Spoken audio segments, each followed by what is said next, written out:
Is it possible that she has never actually become negative from COVID?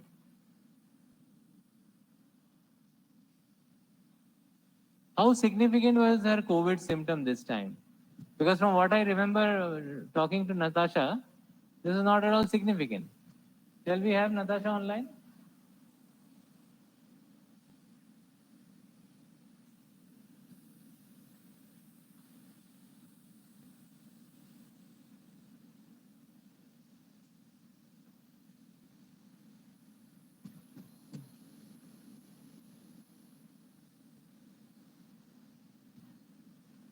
Chandana, can you show us below? Go down. Yeah, going by this history, it seems that something has happened over the last 3 days, like a pneumonia, which can suggest that she is having a recurrent COVID. And she also had altered sensorium, drowsiness, irrelevant talk on the day of admission. Now, when she came, we found that she had a very high blood sugar. Let's see the blood sugar. On day of admission, temperature was also high, and blood sugar was 552. So we thought it was hyperosmolar non-ketotic coma, and we started on IV insulin. So let us see again, go up. On 25th, she did not respond. She was kept on being agitated and irritable. Her temperature was also high. Now we need to see the temperature chart here. The proper temperature fever chart, like we saw in that cirrhosis of liver with SBP, how it was coming down, we would know about this. So here, we just one temperature in 24 hours is telling us that maybe it was coming down. From 24th, 25th, come down. Come down. 26, 99. 27th, afebrile. So over 3 days, the temperature has come down, although we can't see the graph as spectacularly as in the other patient. And so 27th is today, is it? So today she is afebrile. Yeah, Abhigna has done a good job of updating it till today. She did this log today only. Yesterday, good. But she has updated it even today. Morning she has got the update. Good, very good, Abhigna. And what we can see that her blood sugar is also 277. But again, we have to know what is the average blood sugar. That 277, is it a mean, median, mode? What kind of a value is that? And no, let us see that. See the abnormal values, any?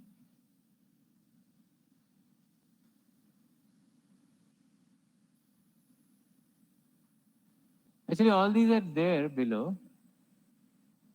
All these are there as images below. No, that's okay. That's okay.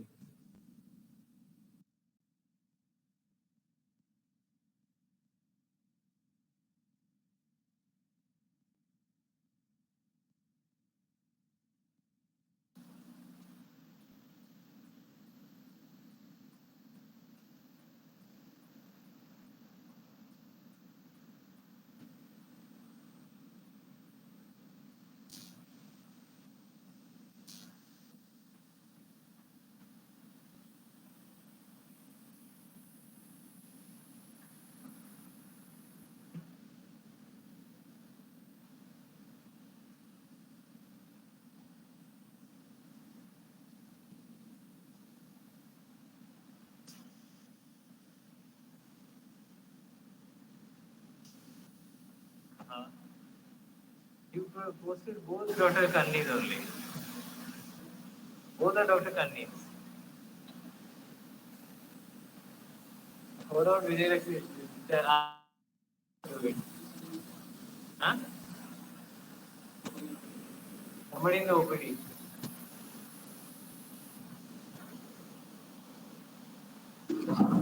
Okay, let's go with the.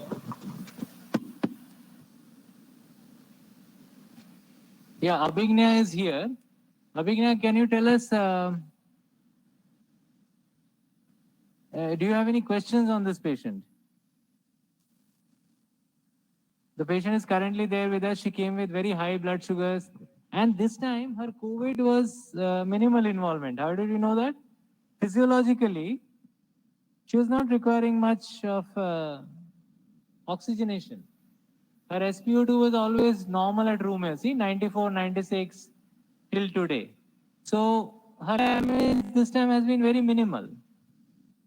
Yeah, as you can see in the CT also. Can you see any lung damage here? Does she have any HRCT? Anything previously when she had COVID earlier? What happened to her Abhignya when she had COVID earlier? Was she admitted or was that also a mild COVID? We don't know about it clearly, sir. Yeah, at that time, what really happened to her? Was she admitted at that time when she had COVID 1 year back? Was it a mild COVID? If she was not admitted, it must have been a mild COVID. And how has been her blood sugars control before this? Do we have any HRCT done here this time? Today they are planning, but why are they planning if her saturations and everything are maintained? What is the point of getting an HRCT at this point of time? Because her main problem was the blood sugar control here, for which we managed her. She came with altered sensorium. That was problematic. Although in your history of written shortness of breath and all, currently she doesn't seem to be having it, and her saturations have always been normal. So although she was complaining of it, the saturation has always been normal. At no point of time she seems to be hypoxic, isn't it? Show us the other one. Earlier one. I mean, all the SpO2s. Yeah, all the SpO2 values are normal, isn't it? Is there any other ABG? This one, we wanted to see the entire ABG actually. Yeah, here the ABG is showing less saturation. But when was it done? Which day? That we need to know. We actually have to have a good idea of when it is being done. When she had these desaturations, if at all. Because from whatever Abhignya has shared, most of the time she was completely saturation was normal. She was well oxygenated. Her biggest problem was the altered sensorium, which went away after her blood sugars were corrected. So what is the mechanism of altered sensorium in hyperosmolar non-ketotic coma? When the blood sugars rise, why did this patient go into altered sensorium? What is the mechanism? This is a very, very common MBBS question. Hyperosmolar non-ketotic coma. This is a short note and this can even be a long question.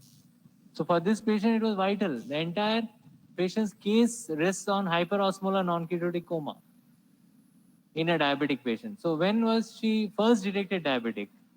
How long back? So how has she been over the last 5 years as far as her diabetes and her life in general is concerned?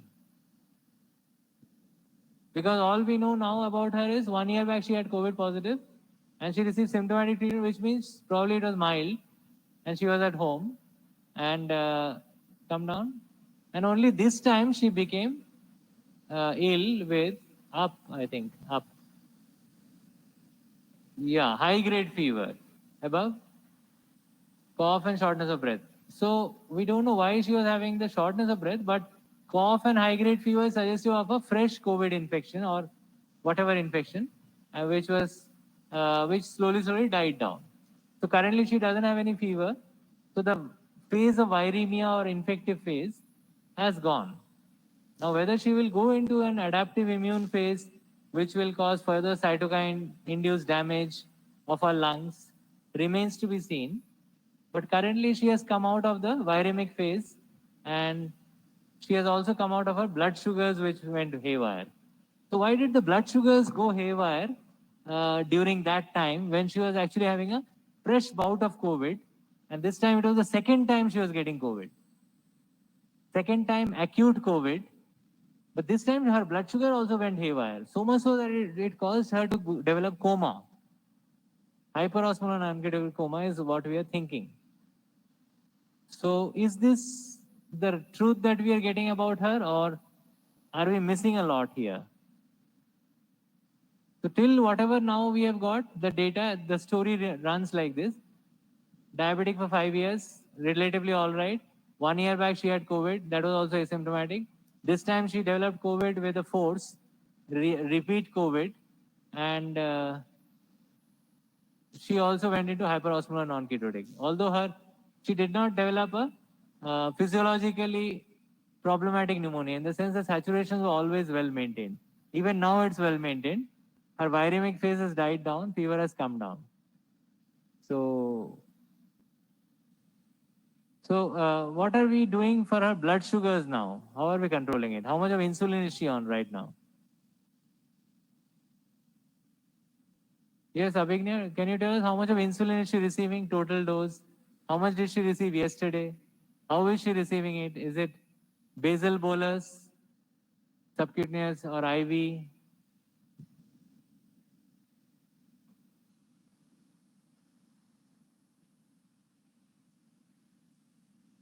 What was the point of giving remdesivir here? It's day 3. So she is receiving a long-acting insulin twice a day, 10-10, because it's not that long-acting also, 12 hourly. And she is also receiving uh, human actabit, which seems to be variable dose, because they have asked to be informed before they give the human actabit so that they can adjust it. So how much of dose did she receive yesterday, the entire day? If this is the actual plan she is getting, what did she receive yesterday? Entire day. How much of insulin has she received?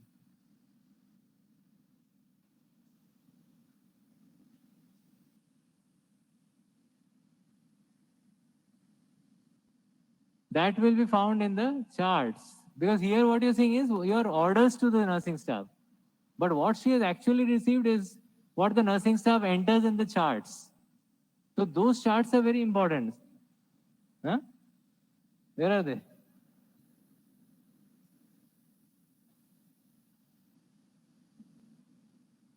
Yeah, today's case is, whatever today's, yesterday's, this case, we need to know what she received yesterday. Because here we are seeing that it's been being tailored. So if it is being tailored for today, that's fine. But how much insulin did she receive yesterday? We need to know that. And that will be written in the sister's charts. So can we connect with somebody there on ground? Natasha or somebody?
So nothing.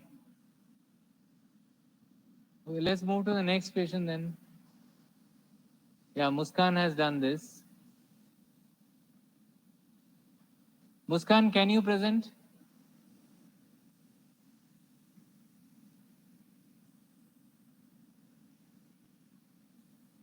Muskan, please present this patient.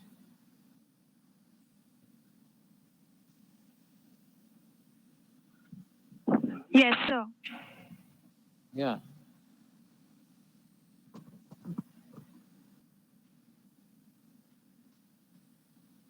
Yeah, can you present this patient? Present the important points.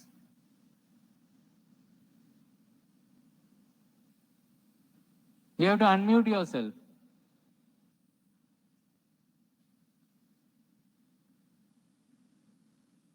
Unmute yourself and start presenting.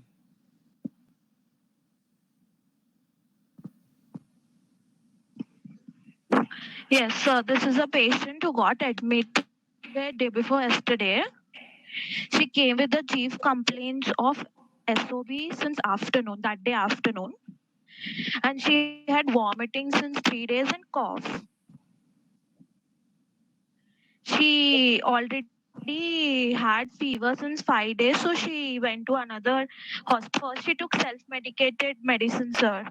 And then she was tested COVID positive, and then she started again self-medication of doxycycline and vitamin C. But then taking that also, her symptoms did not subside, and she started developing SOB grade 3. So she presented to our hospital with HRCT reports, which showed a grading of 15 by 25. When she presented, her SpO2 was 75 on room air. So what do you think? I mean, should she have gotten an HRCT done? And, is the HRCT supposed to be a diagnostic marker for this? What should she have gotten done earlier? So she first got a COVID report, and that turned out to be positive. She took medication, it didn't subside. So her son, because she started developing SOB, she went to a doctor nearby, and he advised her to get a HRCT done. And on the score, he just referred her to a higher center. So was So the they HRCT, present. was the HRCT necessary? Couldn't he have referred her otherwise also? And couldn't he have just gotten an X-ray? So how is this HRCT helping us?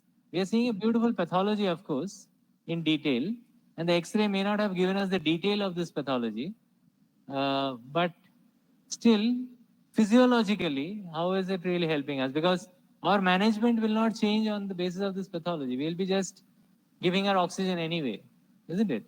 So what have we Yes, sir. done for her? What have we done for her? Presently, we are just giving her, sir. Yesterday, her we started oxygen inhalation for her, sir. Yeah. But she hasn't improved much.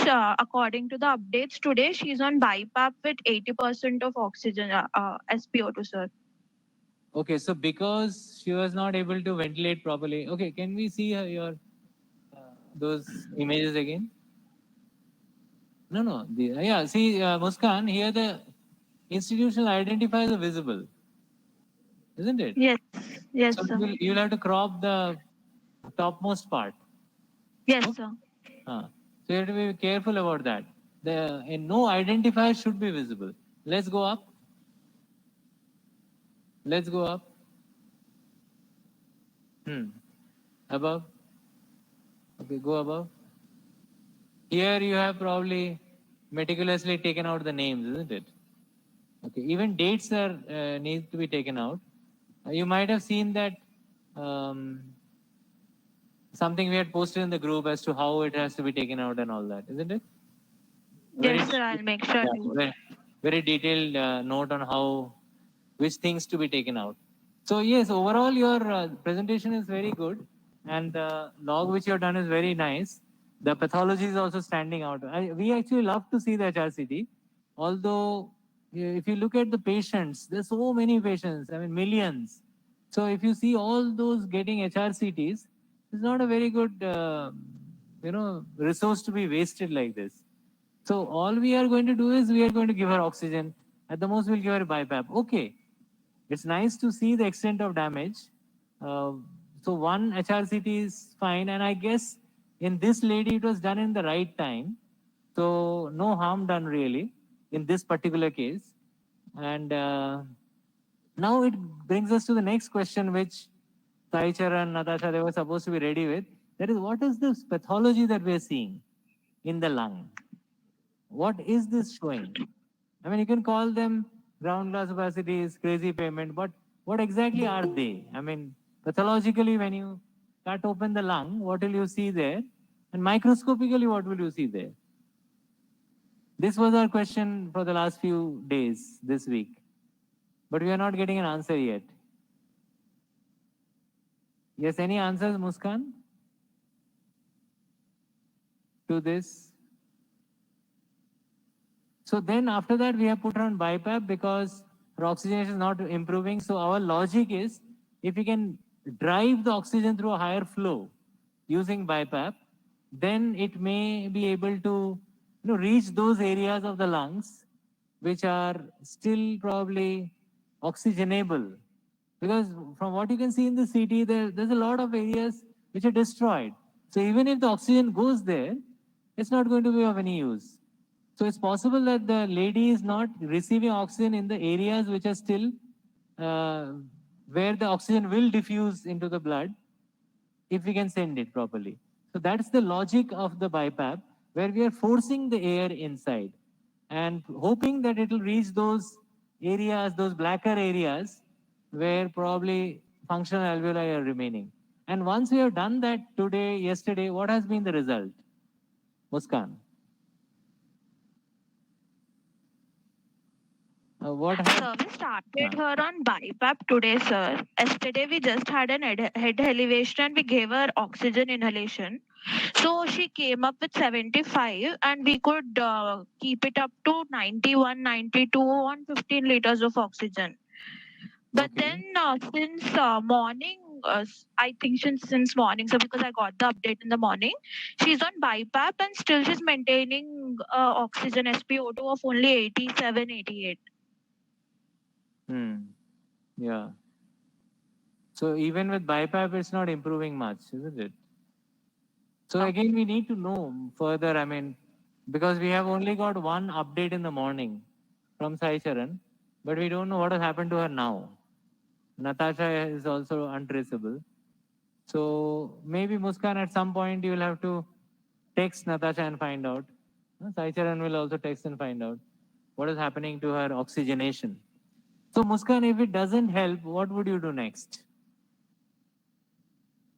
to improve the oxygenation in this lung?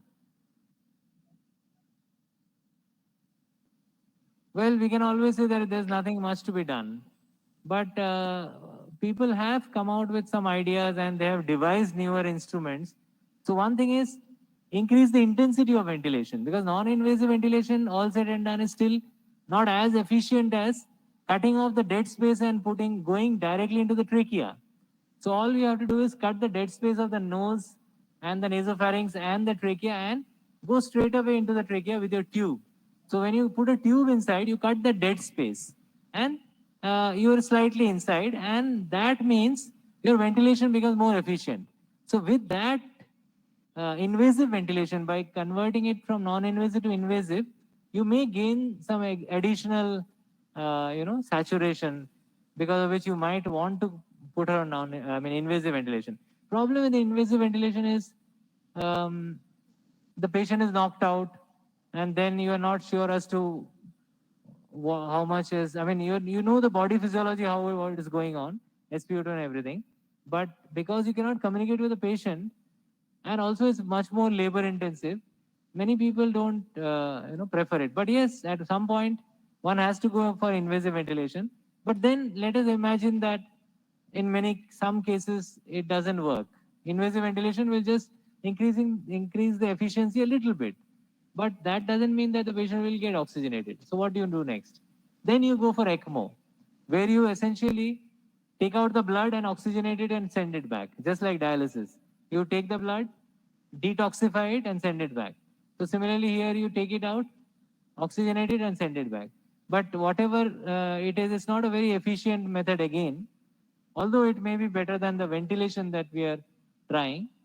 And again, we don't know how long it can hold the patient. It's just a very temporary stopgap towards lung transplant. So that ECMO can be tried only in centers where there is lung transplant facility available. Our center is also a so-called transplant center where we can start doing lung transplants if only our medical students can encourage the society to donate their bodies. More and more people, if they're aware and they start donating their organs, then our medical students can only do the organ harvesting. And only because, this has to be done at any time of the night. Nobody knows when the patients are going to die. So the transplant surgeon is going to have a very, bad life in the sense that he has to wake up at any point of the night and run and start doing the transplant, because it depends on when the patient is going to die. That is the time you have to run and do the transplant. And you cannot do it electively. You cannot say I'll do a 9 to 5 job. You have to be there all the time. So that's a very, very difficult thing. Yeah, she's on BiPAP, as Muskan said. But what has happened to her on BiPAP? Because whatever you got, whatever Muskan is saying, after BiPAP, she got 87%, which is definitely not a great thing. Acha, after, yeah. I mean, basically, once Muskan got to know that it was 84, later on, when you were still there, you figured out that it was 92. It also came to 92. So Muskan, it has come to 92 when Sai Charan was there, I think, till 11, 12. Okay. So let's hope for the best for this lady on BiPAP. And so Muskan, do you have any questions about this lady? Any other questions? Yes, sir. Yeah, please go ahead. So why have we done a ECG and now why are we advising for an echo when we know she does not have any predisposing heart diseases or hypertension or anything like that? Well, she has got diabetes. But yeah, you're right. I mean, was it really necessary? So let's look at the ECG. Yeah, oh She my does God. not have diabetes. Look at that ECG. That's the dangerous ECG. So tell us something about the ECG. Can you rotate it? Yeah. So Muskan, describe the ECG. There's a beautiful ECG. I mean,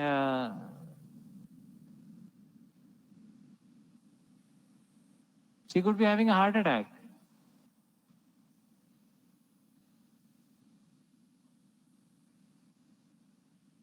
Yeah, good question, Muskan.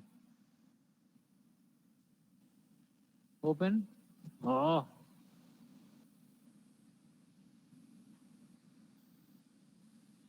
There's something else.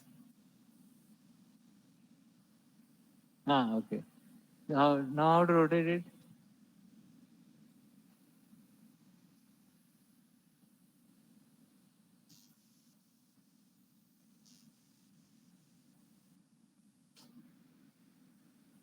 No, it should have been opened in the something other rotate. Okay. Yeah. Again rotate. Yeah. Now Muskan, tell us. Yeah, make it bigger. So what do you see in the chest leads? Even in 2-3 AVF.